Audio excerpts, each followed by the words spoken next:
Welcome to The Explainer. Today, we're diving deep into a fascinating question that kind of flips our usual image of creation on its head. Was God a hands-on artist, meticulously crafting everything himself? Or was he more like a divine architect who handed the blueprints over to others? So here's the mystery we're unpacking. Did an all-powerful God personally shape every single star and every single cell? Or did he operate more like the ultimate project manager, entrusting the actual construction work to cosmic contractors like angels? All right, here's our roadmap for today. We're going to start with the idea of angels as God's agents. Then we'll zoom in on the big one, Adam.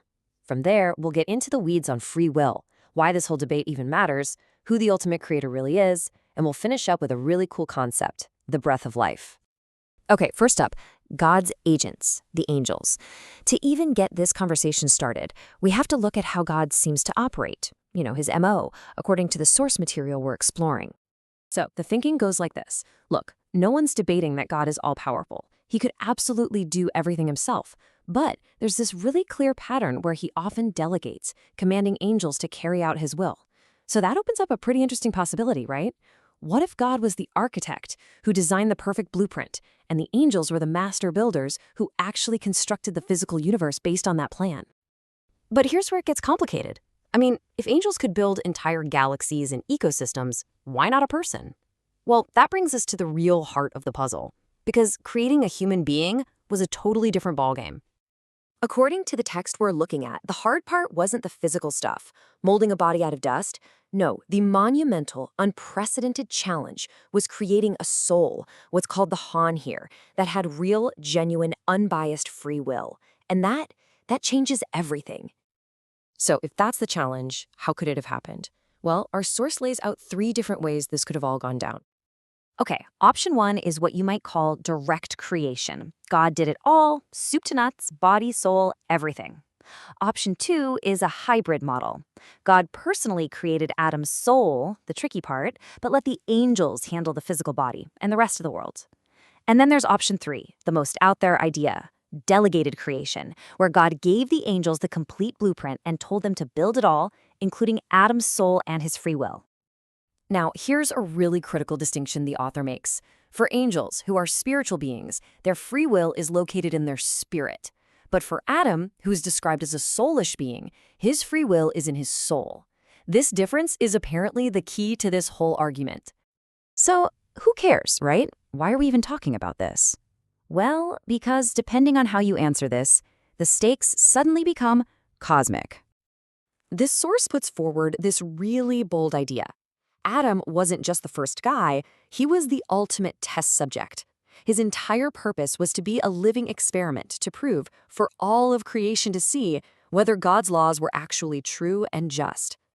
I mean, think about that pressure. It's a simple binary test. If Adam obeys, it's definitive proof. God's law is true. It's righteous. It works. But if he disobeys, it proves the opposite. It suggests God's law is false, calling the entire system into question. The fate of everything hinged on one choice.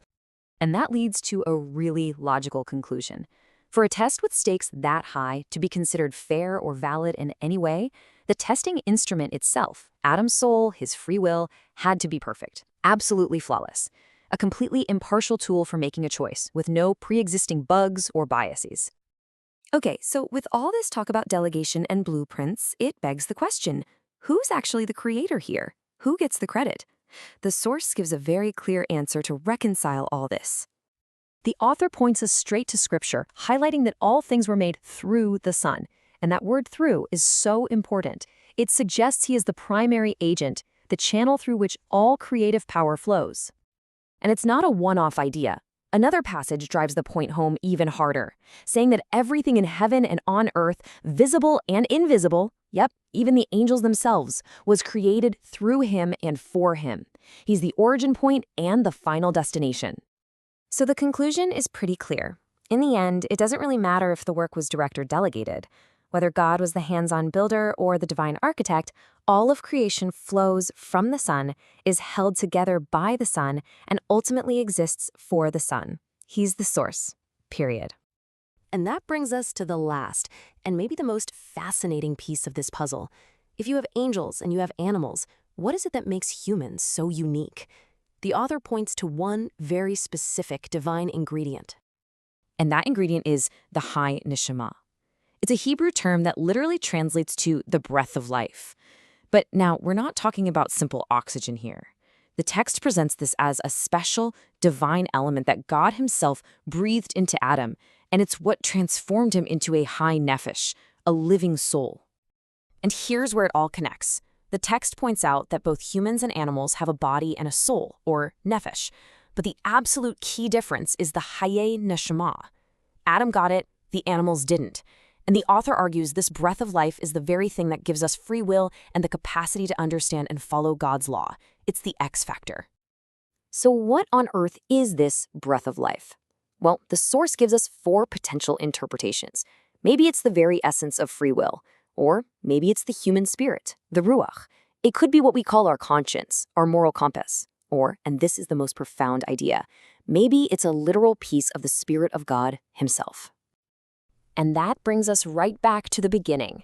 Whether Adam was made directly by God or through angels becomes secondary to the main point.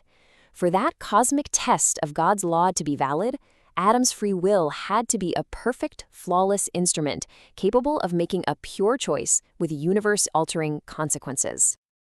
So we're left with this one last big question to think about.